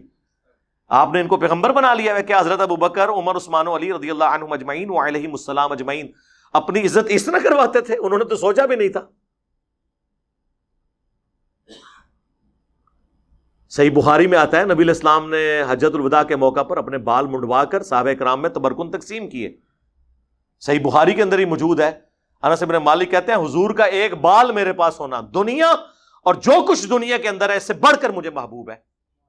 صحیح بخاری میں حدیث ہے ام سلمہ ہماری والدہ، بلکہ اپروپریٹ ورڈ ہے ہماری ماں ام المومنین، ان کے پاس حضور کے چند بال تھے جو ایک ڈبیا میں انہوں نے رکھے ہوئے تھے، اور اس محلے میں جب کوئی بیمار ہو جاتا وہ پانی برتن میں بھیجتا، وہ اس میں ڈبو کے ہلا کے دیتی تو اس مریض کو شفا ہو جاتی تھی. صحیح مسلم میں حدیث ہے نبی علیہ السلام کا کہ سروانی تیالسی کالا جبہ اسما بنت ابی بکر کے پاس تھا، اور وہ کہتی ہیں حضور پہنا کرتے تھے اور ہم اس کا دھون مریضوں کو شفا کے لیے دیتے ہیں. یہ حضور کے تبرکات تھے، اس میں تو کوئی شک نہیں ہے. صحابہ کرام، ابو داؤد ترمذی میں حدیث ہے نبی علیہ السلام ایک صحابی کو ملنے گئے تو آپ کو پیاس لگی تو حضور نے کہا میں نے پانی پینا. انہوں نے کہا کہ وہ مشکیزہ ہے، تو حضور علیہ السلام نے اس مشکیزے سے منہ لگا کر کھڑے ہو کر پانی پیا. وہ کہتے ہیں جیسے ہی حضور ہٹے میں نے مشکیزے کا منہ کاٹ کے اپنے پاس رکھ لیا تبرک کے طور پہ کہ اس سے میرے نبی کا منہ لگا ہوا ہے. سر صحابہ کرام نے وہ عقیدت کی ہے جو آپ کو یہ زبانی کلامی یہ جو دعوے کرتے نعرے مارتے لوگ نظر آتے ہیں، لیکن کب کی ہے؟ جب حضور علیہ السلام ان کے سامنے موجود تھے. لیکن جیسے ہی فوت ہوئے ہیں تو آپ کی میت کے اوپر محفل میلاد نہیں ہوئی، آپ کی میت کے اوپر وما ارسلناک الا رحمۃ للعالمین نہیں پڑھا گیا، بلکہ کیا پڑھا گیا؟ سیدنا ابوبکر کا خطبہ 4 جگہ کم از کم بخاری میں ہے، اس سے بھی زیادہ جگہ لیکن ڈیٹیل 4 جگہ. کیا پڑھا؟ اپنی طرف سے اما بعد، یعنی صلاۃ والسلام کے بعد انہوں نے کہا من کان یعبد محمدا فان محمدا قد مات، تم میں سے جو کوئی بھی محمد کی عبادت کرتا تھا جان لے کہ محمد پاکستان میں فوت ہو چکے، اور حضرت ابوبکر صدیق کے زمانے میں مر چکے، کیونکہ مات کا ترجمہ فوت تو نہیں ہم کر سکتے، فوت تو خود عربی کا لفظ ہے. وَمَنْ كَانَ يَعْبُدُ اللَّهَ فَإِنَّ اللَّهَ حَيٌّ لَا يَمُوتُ، اور جو کوئی اللہ کی عبادت کرتا ہے یا کرے گا جان لے اللہ کو کبھی موت نہیں آئے گی. صحابہ میں کون رسول اللہ کی عبادت کرتا تھا؟ کوئی نہیں. مجھے بھی لوگ کہتے ہیں نا انجینئر فرضی جملے بول کے ساڑھے بزرگوں نے لتاڑ دا ہے، تو حضرت بکر صدیق نے فرضی جملہ نہیں بولا. یہ کوئی آیت پڑھی تھی انہوں نے، کوئی حدیث پڑھی تھی؟ 295 سی لگا دینی تھی آپ لوگوں نے. اور پھر اپنی بات کی دلیل میں انہوں نے آیت پیش کی وما محمد الا رسول قد خلت من قبلہ الرسل افئن مات او قتل، محمد تو نہیں مگر ایک رسول، اگر یہ مر جائیں یا قتل کر دیے جائیں، یعنی پاکستان میں یہ وصال فرما جائیں یا شہید کر دیے جائیں، تو کیا تم دین سے الٹے قدم پھر جاؤ گے؟ اور پھر آپ نے تلاوت کیا انک میت وانہم میتون، اے نبی تمہیں بھی مرنا ہے، تمہارے مخالفین کو بھی مرنا ہے. تو میں کہتا ہوں رسول اللہ کی کامیابی ہے کہ آپ کی میت کے اوپر لوگ آپ کی تعریف کرنے کی بجائے توحید بیان کر رہے ہیں. یہ ہے امام الموحدین صلی اللہ علیہ وآلہ وسلم کی تربیت کا نتیجہ. ہر درخت اپنے پھل سے پہچانا جاتا ہے. تو صحابہ کرام کی تربیت یہ ہوئی بھی تھی. اس کے بعد کوئی عرس نہیں منایا، کوئی میلاد نہیں منایا. تو آپ اس چیز کو فرق کو سمجھیں. نبی علیہ السلام دنیا میں موجود ہوں، ہم ہر مسئلہ حضور کے پاس لے کے جائیں. بخاری مسلم میں آتا ہے بارش نہیں ہو رہی، صحابہ کرام حضور سے دعا کرواتے ہیں. صحیح بخاری میں آتا ہے ایک صحابی کی پنڈلی ٹوٹ گئی، نبی علیہ السلام نے مبارک ہاتھ پھیرا، وہ صحیح ہو گئی. بخاری مسلم میں آتا ہے کہ نبی علیہ السلام صلح حدیبیہ کے موقع پر جب پانی نہیں تھا، آپ کو پیالہ جمع کر کے دیا گیا، آپ نے مبارک انگلیاں اس میں داخل کی، 1500 صحابہ نے وضو کیا، اپنے جانوروں کو پلا لیا، تب بھی بچ گیا. اور جابر بن عبداللہ کہتے ہیں ہم 1,00,000 بھی ہوتے نا، پانی اس سے بھی زیادہ تھا. حضور کا معجزہ ظاہر ہوا.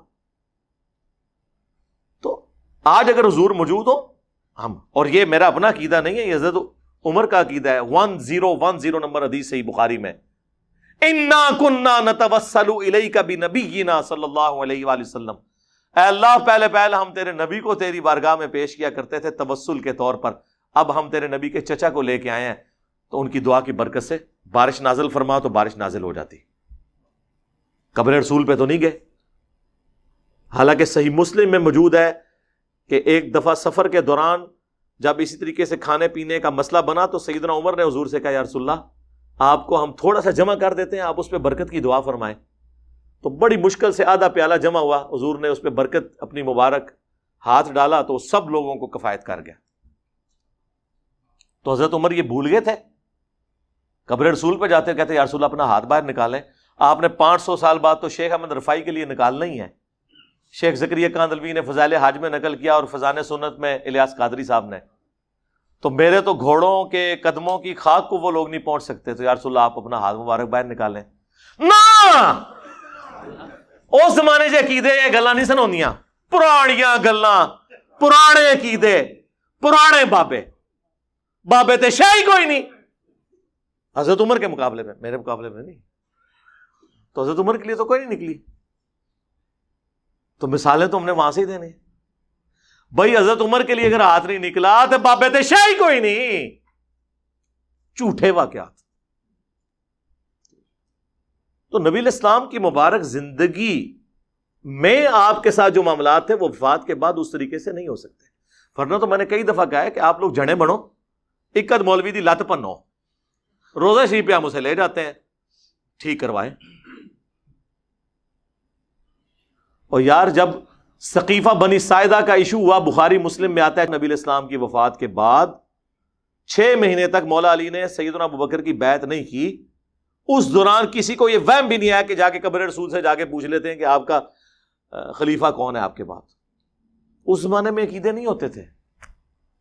اما عائشہ 47 ایئرز تک رہی ہیں حجرہ عائشہ میں، کبھی انہوں نے دعویٰ نہیں کیا کہ میری حضور سے ملاقات ہوئی ہے، میں نے آپ کو فزیکلی دیکھ لیا. حتیٰ کہ جب جمل کے لیے نکلی ہیں اس وقت نہیں حضور نے کوئی آواز دی کہ عائشہ نہ جاؤ. وہ تو ہو پہ جا کے کتے جب بھونکے ہیں تو پھر آپ کو یہ ریئلائز ہوا کہ یہ تو غلط ہو گیا کام، ورنہ تو حضور نے تو نہیں روکا. اس زمانے میں یہ عقیدے ہوتے ہی نہیں تھے میرے بھائی، یہ چیزیں ایگزسٹ ہی نہیں کرتی تھیں. یہ سب کہانیاں انہوں نے بنائی ہوئی ہیں. اب نہیں بنے گی اللہ کے فضل سے، کیونکہ اب تو میڈیا کا دور ہے. وہ کہتے ہیں جی سیدہ آمنہ سلام اللہ علیہا نے خواب دیکھا تھا. بالکل جی موجود ہے، مسند احمد میں حدیث ہے، مشکات میں بھی ہے، دلائل النبوہ کے اندر بھی موجود ہے کہ نبی علیہ السلام نے فرمایا میں اس وقت بھی اللہ کے ہاں خاتم النبیین لکھا ہوا تھا جب آدم علیہ السلام ابھی مٹی اور پانی، روح اور جسم کے درمیان تھے. اللہ کے علم میں اس وقت بھی اللہ کا پیغمبر تھا. بالکل ایسا ہی ہے. میں دعائے ابراہیم ہوں، میں عیسیٰ کی بشارت ہوں، میں اپنی ماں کا وہ خواب ہوں جو انہوں نے پیدائش کے وقت دیکھا کہ ان کے لیے ایک نور ظاہر ہوا جس سے شام کے محلات بھی ان کے لیے روشن ہو گئے.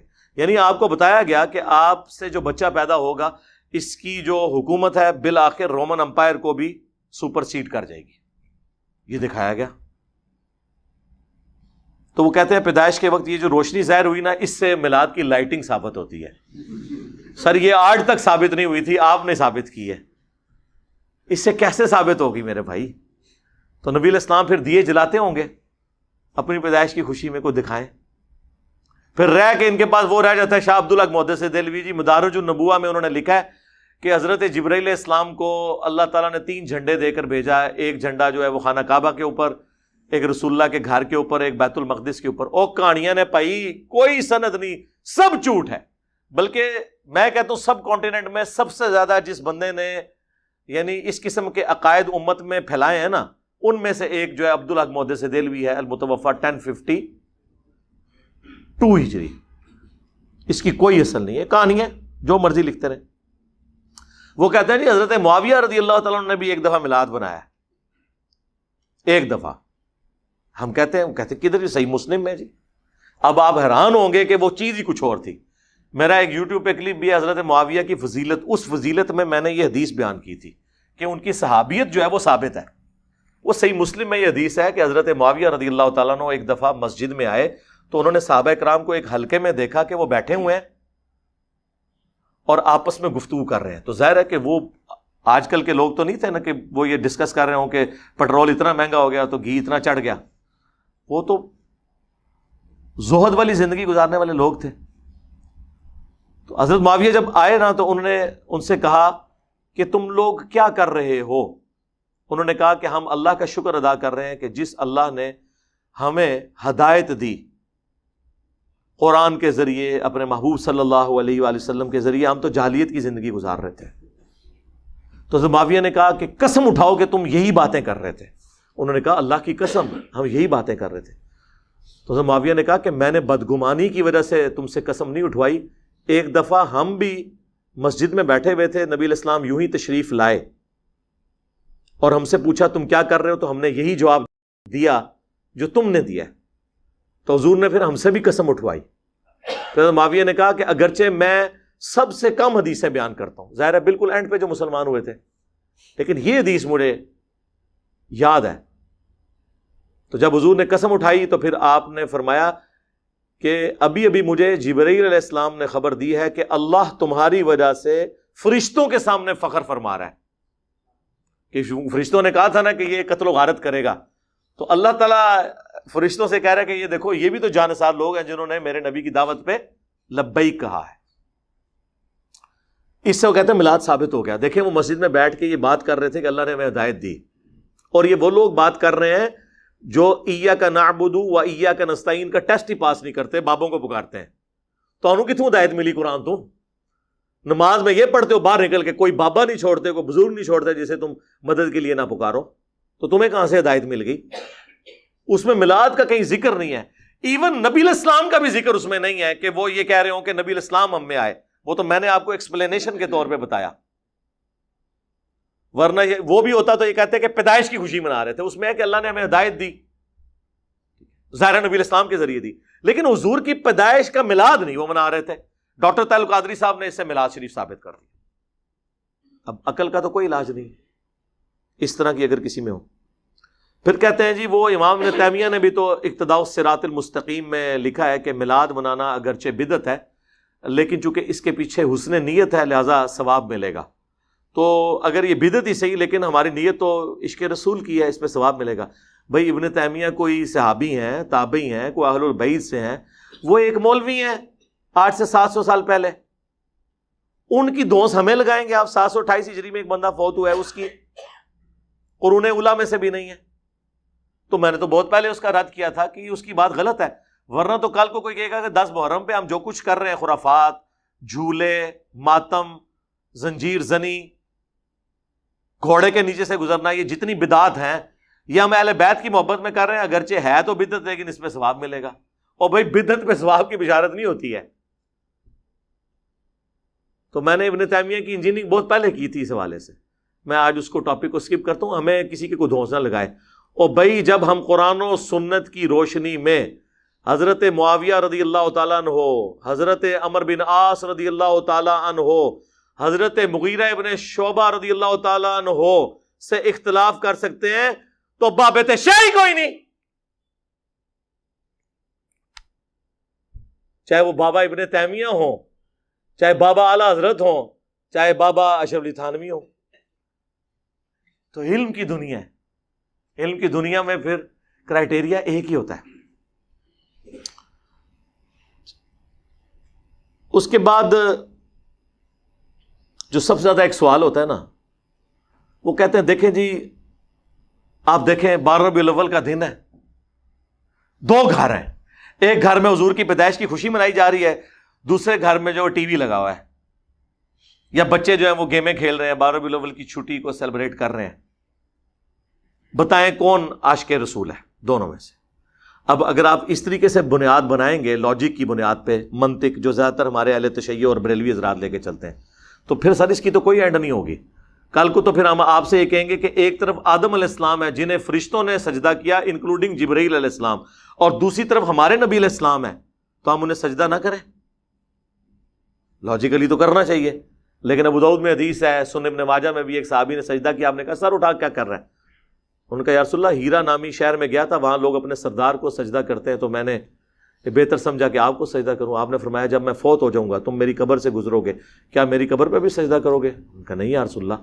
تو فرمایا پھر مجھے کیوں سجدہ کر رہے ہو؟ اگر سجدہ میں جائز سمجھتا تو بیویوں سے کہتا کہ اپنے خامدوں کو سجدہ کریں اس حق کے سبب جو اللہ نے مقرر کیا ہے. تو حضور نے تو نہیں یہ کہا کہ عشق دے چلے نمبر لے گئے، عقل والے اونجے ہی عمرہ گالیاں کہتے ہیں نا جی، عشق کے چلے نمبر. او عشق دے چلے اتنے بھی میرے ہتھوں مارے گئے، اگوں اللہ دے ہتھوں مارے جان گے. ہاں عقل والے انما یتذکر اولو الالباب، نصیحت تو حاصل نہیں کرتے مگر عقل والے. یہ آپ نے کون سا دین بنا لیا؟ تو اس طریقے سے چیزوں کو نہیں پریزنٹ کیا جا سکتا. تو اس کی پھر میں ان کو پھکی دیتا ہوں کہ دیکھیں کہ 10 محرم کا دن ہے، ایک گھر میں مجلس ہو رہی ہے، لوگ چیخو پکار کر رہے ہیں، ماتم کر رہے ہیں، اہل بیت کے مصائب کو یاد کر کے رو رہے ہیں، اور دوسرے گھر کے اندر ٹی وی چلا ہوا ہے. بلکہ اس سے بھی بڑھ کر اعلیٰ حضرت کی کتاب رد الرافضہ رکھی ہوئی ہے جس میں شیعہ کو کافر ڈکلیئر کیا گیا ہے. ایک طرف اہل بیت کے غم میں لوگ رو رہے ہیں، یہ شیعہ کا گھر ہے، یہ بریلویوں کا گھر ہے. اب بتاؤ کہ عاشق اہل بیت کون ہے؟ تو کہیں گے نہیں، عشق اہل بیت کا یہ تقاضا نہیں ہے کہ اس طرح کی بدعت کی جائے. تو سر عشق رسول کا بھی یہ تقاضا نہیں کہ اس طرح کی بدعت کی جائے. پھکی کے بغیر، اینٹی وینم الزامی جواب کے بغیر بات سمجھ نہیں آتی. خود تو آپ بھی یہ سب کچھ کر رہے ہیں. اہل بیت کی محبت بھی ہمارے ایمان کا حصہ ہے. صحیح مسلم کی حدیث، علی سے محبت نہیں رکھے گا مگر مؤمن، علی سے بغض نہیں رکھے گا مگر منافق. المستدرک للحاکم میں 2 حدیثیں ہیں. اگر کوئی شخص پوری زندگی مقام ابراہیم اور حجر اسود کے درمیان کعبے کے سامنے نمازیں پڑھتا رہے اور روزانہ روزہ بھی رکھتا رہے، لیکن اس حال میں اللہ کو ملے قیامت کے دن کہ اس کے دل میں ہم اہل بیت کا بغض ہوا، تو اللہ اسے ضرور دوزخ میں داخل کرے گا. اللہم لا تجعلنا منہم اللہم اجرنا من النار. تو آ جاؤ پھر تم بھی عشق رسول کا اظہار کرو اس طریقے سے، عشق اہل بیت کا اظہار کرو پھر اس طریقے سے، تو آپ کے لیے خود مصیبت کھڑی ہو جائے گی. اور نہیں جی یہ جو کچھ ہم کر رہے ہیں منع تو کہیں نہیں نا. سر منع تو بہت کچھ نہیں ہے. جب یہ کہہ دیا کہ جو صحیح مسلم کی حدیث کے بدترین کام وہ ہیں جو دین میں نئی داخل کر دیے جائیں اور وہ بدعتیں ہیں اور بدعتیں گمراہیاں ہیں، تو منع تو ہو گیا. پھر بھی اگر آپ کو سمجھنا ہے تو ہم آپ کو پھر ایک مثال دیتے ہیں کہ عید کی اذان کہاں پر منع کی گئی ہے. وہ کہتے ہیں نہیں بخاری مسلم میں حدیث ہے کہ نبی علیہ السلام عید کی اذان نہیں دیتے تھے. تو اس سے کیا فرق پڑتا ہے؟ منع تو نہیں نہ کی. اذان کوئی برا کام ہے. بخاری مسلم میں حدیث ہے اذان کی آواز سے شیطان جو ہے بھاگ جاتا ہے اور اس کی ہوا خارج ہو جاتی ہے. اور جن لوگوں نے صرف عید کی نماز پڑھنی ہوتی ہے تو عید کے دن تو اذان لازمی ہونی چاہیے، بلکہ 2 ہونی چاہیے. کہیں گے نہیں نبی علیہ السلام نے نہیں کیا. تو پھر ہم وہی سوال کریں گے کیا گناہ کا کام ہے؟ کہیں گے نہیں ہے تو ثواب کا کام ہے لیکن نبی علیہ السلام نے تعلیم نہیں فرمایا. تو سر بس یہی ہمارا جواب آپ کی میلاد کی ایکٹیویٹیز کے بارے میں ہے.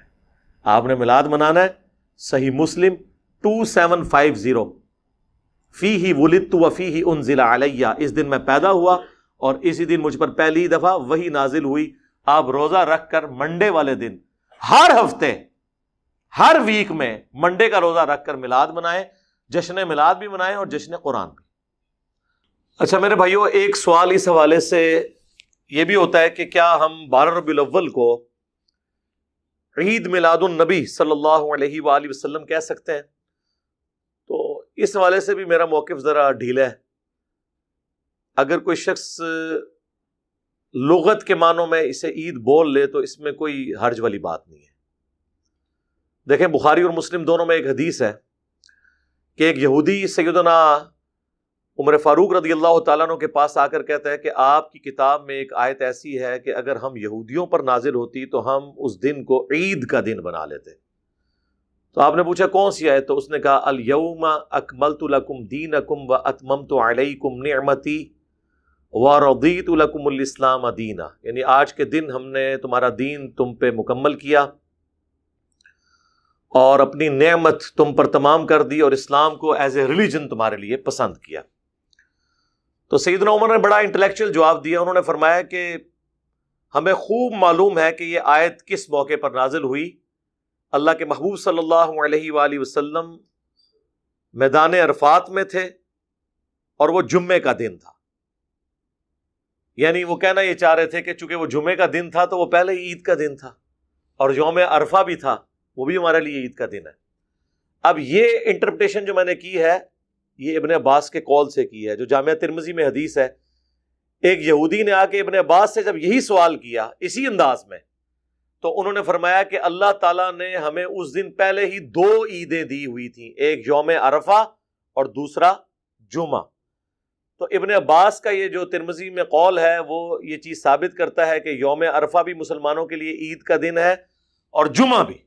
تو 52 جمعے تو سال میں ہوتے ہیں، تو 52 عیدیں تو یہ بھی بن گئی۔ لیکن اس پہ اجماع ہے کہ وہ 2 عیدیں، عید الفطر اور عید الاضحیٰ، وہ اصطلاحاً جب بولا جائے گا تو وہی 2 عیدیں ہیں پوری دنیا کے مسلمانوں کے لیے۔ لیکن اگر آپ لغت کے معنوں میں عید کہتے ہیں بار بار لوٹ کے آنے والا دن، اس کانٹیکسٹ میں اگر آپ کرنا چاہیں تو وہ آپ جمعے کو بھی عید کہہ سکتے ہیں، یوم عرفہ کو بھی کہہ سکتے ہیں۔ بخاری اور مسلم میں آتا ہے کہ 10 محرم کے دن یہودی روزہ رکھتے تھے، تو نبی علیہ السلام نے جب پوچھا تو انہوں نے کہا کہ حضرت موسیٰ علیہ السلام کو نجات ملی تھی فرعون سے، تو اس خوشی میں ہم رکھتے ہیں۔ تو نبی علیہ السلام نے فرمایا کہ پھر تم بھی 10 محرم کا روزہ شکرانے کے طور پر رکھو۔ بعض نے عرض کی کہ اس میں تو یعنی یہودیوں کی مشابہت ہو جائے گی، تو پھر آپ نے فرمایا کہ پھر تم 9 کا بھی رکھو۔ صحیح مسلم میں الفاظ موجود ہیں، اس میں میری ڈیٹیل ویڈیو الگ سے بھی ریکارڈ ہے۔ تو عید میلاد النبی کوئی بول لیتا ہے صلی اللہ علیہ وآلہ وسلم، تو اس میں چڑھنے کی کوئی ضرورت نہیں ہے۔ اصل مقصد یہ ہے کہ لوگوں کو بات سمجھائی جائے، ہمارا یہی مقصد ہے الحمدللہ۔ اچھا، اس حوالے سے بعض لوگ یہ پوچھتے ہیں کہ اب میلاد کے اوپر اگر کوئی گھر میں کھانا بھیج دیتا ہے، بھائی جو کھانا لے کے آئے اس سے پوچھیں کس کے نام کی نیاز ہے۔ 10 محرم کا کھانا ہو، 11ویں کا کھانا ہو یا میلاد کا کھانا ہو، جو لے کر آئے اس سے پوچھیں کس کے نام کا ہے۔ اگر وہ کہے نا اللہ کے نام کا ہے تو لے لیں اور کھا لیں، کوئی مسئلہ نہیں۔ اور اگر وہ اللہ کے سوا کسی اور کا ذکر کرے پھر بھی اس سے پوچھ لیں۔ بعض اوقات لوگوں کو بتانے میں وہ کہہ دیتے ہیں نا عبد القادر جیلانی کی 11ویں، ان کو کہیں کہ ان کے نام کیا یا اللہ کے نام کیا، اور ان کو ثواب پہنچانے کے لیے، یعنی اگر بریانی کھانی ہے تو پھر پوری تحقیق کر لو۔ تو انشاءاللہ آپ کو سارے مسلمان یہی کہیں گے کہ یہ ثواب پہنچانے کے لیے۔ تو میت کی طرف سے اصالہ ثواب، صدقہ اور خیرات کا جو کھانا ہے وہ آپ کھا سکتے ہیں۔ آپ اس ایکٹیویٹی کے بارے میں کہہ سکتے ہیں کھانا حرام نہیں ہوگا، اس ذہن میں رکھیے گا، کھانا اپنی جگہ حلال ہی رہے گا۔ یہ کرنا کہ کھانا لے کے اوپر کبوں کو ڈال دینا یا نہ لینا، غصے کا اظہار کرنا، اس طرح کرنے سے میرے بھائی کوئی تبلیغ نہیں ہونی ہے۔ یہ تبلیغ کا اچھا موقع ہے، کوئی لے کے آ جائے تو اس سے پوچھیں بیٹا یہ کس کے نام کا ہے، اس کو کم از کم تبلیغ کریں اللہ کے نام کا ہے۔ یہ تو بریلوی، دیوبندی، اہل حدیث، شیعہ سارے ہی مانتے ہیں کہ اللہ کے سوا کسی اور کے نام کا کھانا نظر نیاز منع ہے، اس پہ تو کوئی دوسری رائے ہی نہیں ہے۔ وہ تو کہتے ہیں ہم اصالہ ثواب کے لیے کرتے ہیں۔ لیکن اگر اصالہ ثواب کے ساتھ کسی کا یہ جڑ گیا ہے کہ ہم اگر 11ویں کے موقع پر داتا دربار کے اوپر دودھ نہیں چڑھائیں گے تو ہماری بھینسیں دودھ دینا چھوڑ دیں گی، تو سر یہ تو پھر بہت آگے بات چلے گی نا۔ ایسے لوگوں کو تو کہنا چاہیے کہ میرے بھائی آپ تجدید ایمان کریں، آپ کا کیا عقیدہ ہے؟ اگر اسی بنیاد پہ آپ نے دودھ ماننا ہے، میرے کہنے پہ آپ نہ دودھ دو، بھینسیں انشاءاللہ دودھ دیتی رہیں گی۔ باقی وہ جب بھینسوں نے جس پیریڈ آف ٹائم میں دودھ نہیں دینا ہوتا اس میں تو انہوں نے نہیں دینا۔ کوئی لے جاؤ نا اس طرح کی بھینس جڑی بولی تے آئی ہے، انہوں داتا دربار پھیرو تو دودھ صحیح دے تو پھر منیے نا۔ آپ جائیں آسٹریلیا میں دیکھیں، نیوزی لینڈ میں دیکھیں، ایک شکل کی بکریاں، ایک شکل کی گائیں یوٹیوب پہ ویڈیوز رکھی ہوئی ہیں، کتنا کتنا دودھ دے رہی ہیں۔ آپ کے سارے بزرگ مل کے بھی ایک بھینس سے اتنا دودھ نہیں نکال سکتے جتنا وہ نکال رہے ہیں، تو انہوں نے کیوں نہیں بزرگ مند ہے؟ اتنی اتنی خوبصورت گائے بھینسیں، یہ ایک ٹیکنالوجی ہے اللہ تعالیٰ نے انسان کو طے کروا دی ہے۔ دنیا بقدر ایفرٹ ہے، جو کوشش کرے گا اس کو ملے گا۔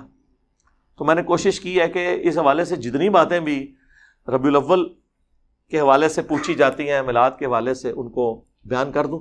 باقی میں کبھی بھی ہارڈ سٹانس نہیں لیتا، کیونکہ آپ یہ ذہن میں رکھیے گا کہ آپ جس ملک میں رہ رہے ہیں وہاں پر صدیوں سے ان چیزوں کو نبی علیہ السلام کے ساتھ عقیدت کے ساتھ لوگوں نے جوڑا ہوا ہے۔ لہٰذا کوئی یہ حرکت نہ کرے کہ کوئی میلاد کا جھنڈا پھاڑ دے، کوئی ضرورت نہیں ہے. کہیں پہ لائٹنگ ہوئی ہے اس کو خراب کر دیں, کوئی ضرورت نہیں. میں آپ کو اپنا بتاؤں, جب میرے بچے چھوٹے چھوٹے تھے نا تو میلاد کے ظاہرہ مہینے میں تو پورا کلچر ہے سب کانٹیننٹ کا. آپ کیا بچوں کو لائٹنگ کرنے سے, جھنڈیاں لگانے سے روک سکتے ہیں؟ مجھے بتائیں. تو میں خود انہیں پیسے دیتا تھا, وہ ظاہر پیسے مانگتے تھے کہ ہم نے بھی جھنڈیاں لگانی ہے. میں کہتا ٹھیک ہے لگا لو, لیکن اب جب تھوڑا سا استعمال ہے, میں نے انہیں منع نہیں کیا. وہ خود ہی پوچھتے ہیں کہ بابا یہ, اب ظاہر ہے وہ جب بندہ ویڈیوز دیکھتا ہے اس کو آئیڈیا ہوتا ہے کہ نبی الاسلام نے, صحابہ نے یہ کام کیا. نہیں, اب اس دفعہ میلاد آیا ہے تو اب انہوں نے کوئی ڈیمانڈ نہیں کی ہے کہ ہم نے لگانا ہے نہیں لگانا, خود بخود. آپ نے نیگیٹو سائیکالوجی کبھی ڈیولپ نہیں ہونے دینی. اس کا فائدہ یہ ہوگا کہ نفرت نہیں آئے گی کسی کے دل کے لیے. میرے پاس وہ محلے والے کچھ کٹھے ہو کے آگے, جی وہ ہم نے جھنڈیاں لگانی ہے تو چندہ چاہیے. میں نے کہا یہ لو یار لگاؤ. اگر میں اس کے بجائے ہارڈ سٹانس لے لوں, آج ان میں سے کئی بچے ہیں جنہوں نے حق قبول کر لیا. ٹھیک ہے, میرے گھر آج سے 20 سال پہلے کوئی 1.5 لاکھ روپے کا میں نے سامان, آج کا سمجھ لیں 1 ملین کے قریب وہ بنتا ہے, میں نے سامان میلاد کا میں نے اپنا ذاتی بنوایا ہوا تھا, جو ہم اپنا چوک سے جاتے تھے. اور یقین کریں ہمیں کبھی یہ وسوسہ بھی نہیں آیا تھا کہ ہم غلط ہیں, اور اللہ کے فضل سے کبھی یہ بھی وسوسہ نہیں آیا تھا کہ ہمارے علاوہ کسی نے جنت میں جانا ہے. تو جو جدھر لگا ہوا ہے نا میرے بھائی, وہ جذبات کے ساتھ لگا ہوا ہے. ہدایت مل جاتی ہے اگر آپ ہدایت کا دروازہ بند نہ کریں, خدا کے لیے کسی سے نفرت نہ کریں, پیار محبت سے. آپ دیکھیں ہماری اس دعوت سے سب سے زیادہ اگر کوئی چینج ہوئے ہیں نا, وہ بریلوی ہوئے ہیں, شیعہ ہوئے ہیں, دیوبندی ہوئے ہیں, اہل حدیث ہوئے ہیں. بلکہ 2 فرقے تو مک ہی گئے ہیں, اہل حدیث اور شیعہ.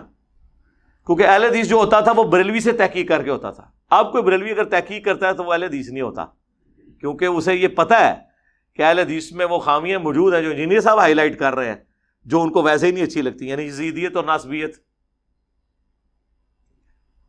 اسی طریقے سے اہل تشیع میں جتنے پڑھے لکھے لوگ تھے وہ پہلے ہی تنگ تھے کہ یہ صحابہ کرام پہ اعلانیہ سب و شتم کرنا اور عجیب قسم کی یہ ٹیبوز والی ایکٹیویٹیز کرنا, ٹھیک ہے, اپنے آپ کو زخمی کرنا اور پوری دنیا میں اسلام کی بدنامی کا باعث بننا.